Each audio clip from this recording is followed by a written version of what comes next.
All right there, good morning and welcome. This is the Friday edition of TVC Breakfast. It's so good to have you join us again. A jolly good day to be alive and well. Yeah, I am Kemi Fola Adeyemo. Welcome again to the program. I am here with Ibrahim Shita. Good morning. Good morning to Thank you, God Kemi. it's Friday. Thank God it's Friday. Absolutely. But then, we still always have to work on, over the weekend. Over the weekend. As journalists. And today, even though we all look forward to the weekend, of course, the show this morning is packed. That's right. As usual. And first off, we'll be talking about the Lagos State House of Assembly happenings there. That is, as the House has now confirmed 15 out of the second batch of 18 commissioner nominees sent by the Governor Babajide Sanwolu. The House rejected 2 of the nominees, while 1 was stepped down for another day. We have details in this report. What could be termed a standoff between the executive and the legislative arms of government in Lagos seemed to have made some headway with the confirmation of the commissioner nominees. But it appears the dust raised by the lawmakers is yet to settle completely. At its Thursday Yoruba plenary, shortly after a report of a 12-man ad hoc committee that presided over the screening of the governor's nominees was presented, 15 commissioner nominees were confirmed by the House through a voice vote, while 2 were rejected and 1 stepped down as the House could not agree on its confirmation. Ọ̀gbẹ́ni Samuel Egugbe ṣé gbogbo lè faramọ́ àwọn tí fọhùn faramọ́ àwọn tó ń faramọ́ lọ́pọ̀ jùlọ. Ọ̀gbẹ́ni Tọ́lání Sule Akibu ṣé gbogbo lè faramọ́ àwọn tí wọn ò faramọ́ ṣé gbogbo lè faramọ́. Ṣé gbogbo lè faramọ́ àwọn tí wọ́n faramọ́.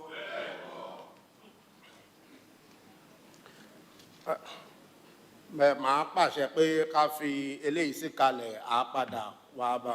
Former Commissioner for Budget Sam Egube, former Commissioner for Energy Olalere Odushote were rejected for the second time by the lawmakers. So far, 37 commissioner nominees presented to the lawmakers for approval have been confirmed. 2 names were rejected and 1 stepped down. Abimbola Agbebi, TVC News, Lagos. And that forms part of our first banter this morning on TVC Breakfast. And this is the latest that we have seen in efforts by the House of Assembly here in Lagos to perform their constitutional duties.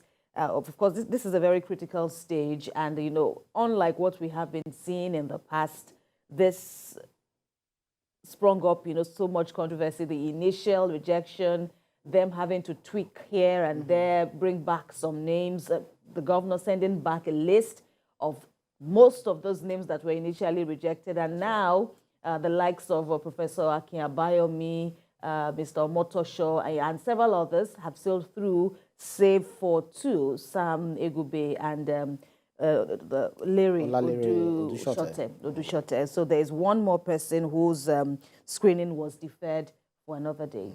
Yeah, absolutely. So it's when that happened, we saw the lawmaker, especially the speaker, who said that he was not, that the House wasn't going to confirm that number of nominees, commissioner nominees, even though that had been experienced in previous confirmations. We only had about 2, I think the last time, but not as many as this. So Lagosians or Nigerians, those who are concerned, felt, what exactly was happening? Could it just be that you wanted to take a pound of your own flesh from the governor? Because we heard that he wasn't supported, that the speaker wasn't supported by the governor, and also the speaker making us to understand, trying to say that this is not about politics, it's not about what people are saying.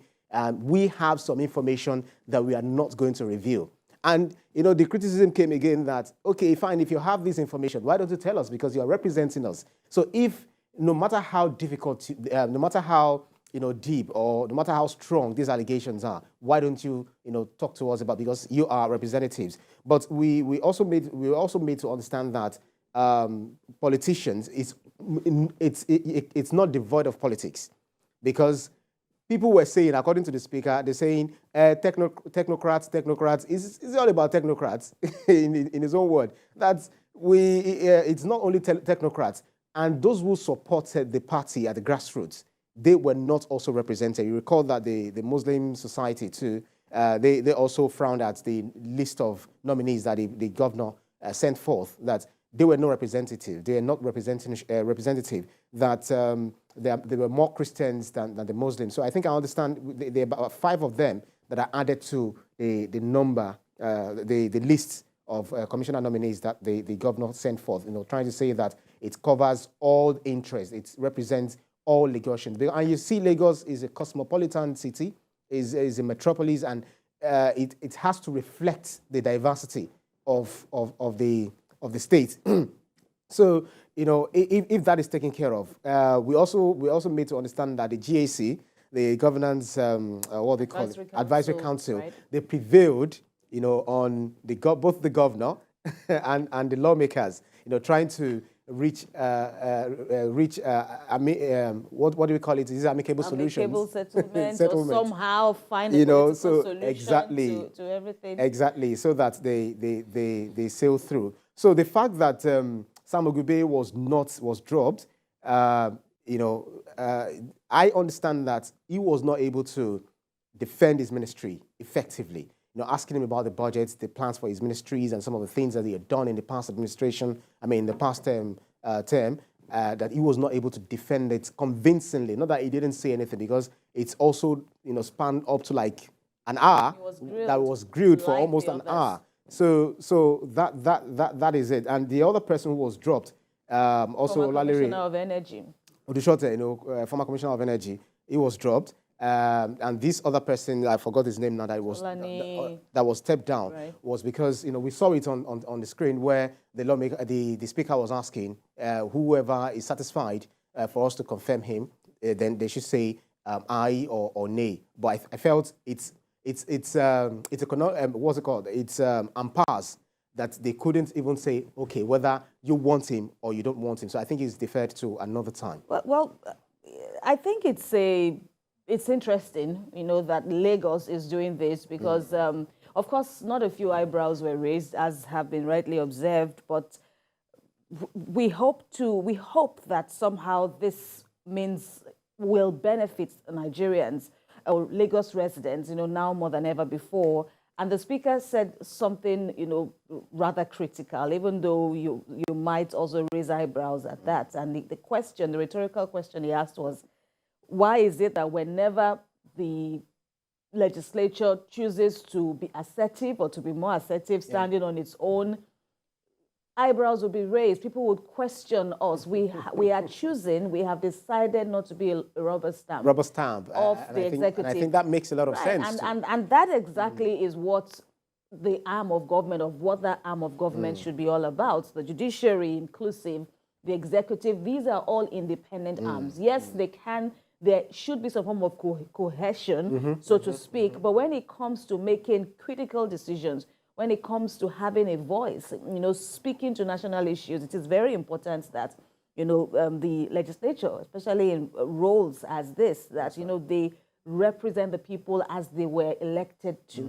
And, of course, political permutations will no doubt seep in, as we see. Let's not forget that, so many members, especially at this round, before now, it was just the APC, that comprised the members, that comprise at the House of Assembly. But now we are having, a mix now, some members from the Labour Party, and other opposition parties. But we hope that now that this critical thing seems to be done and dusted with, save for one more individual, the executive council can be inaugurated. Some other ministries that also created. Right, and work could commence, even though these ministries are currently being headed by the permanent secretaries. That's right. But as I observed in many other states, work has since begun. Commissioners have since started their work for this round of our democratic government. So it is very important that all this is that we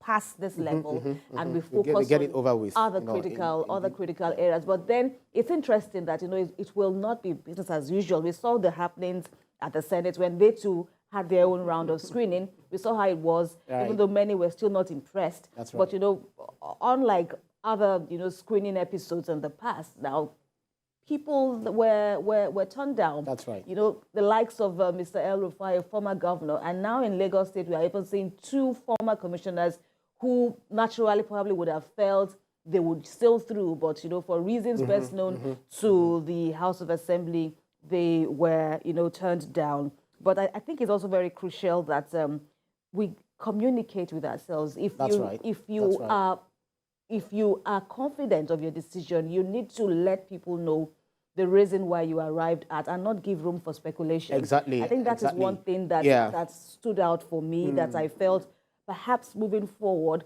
the House, and not just the House, everyone, we really carry everyone along. Carry people along. Let us understand the reason why you're taking. If you go for a job decisions. interview, for example, and you are turned down, I believe it is the right of the candidate, you know, to go back and ask, as in to ask why, and or for them to give you reasons on why they feel you were turned down. So that we won't think that it's just politics you all along. Yes, you can take care of yourself. You can recreate yourself, work on yourself, and be a better individual. I think, well, that's my thoughts, though.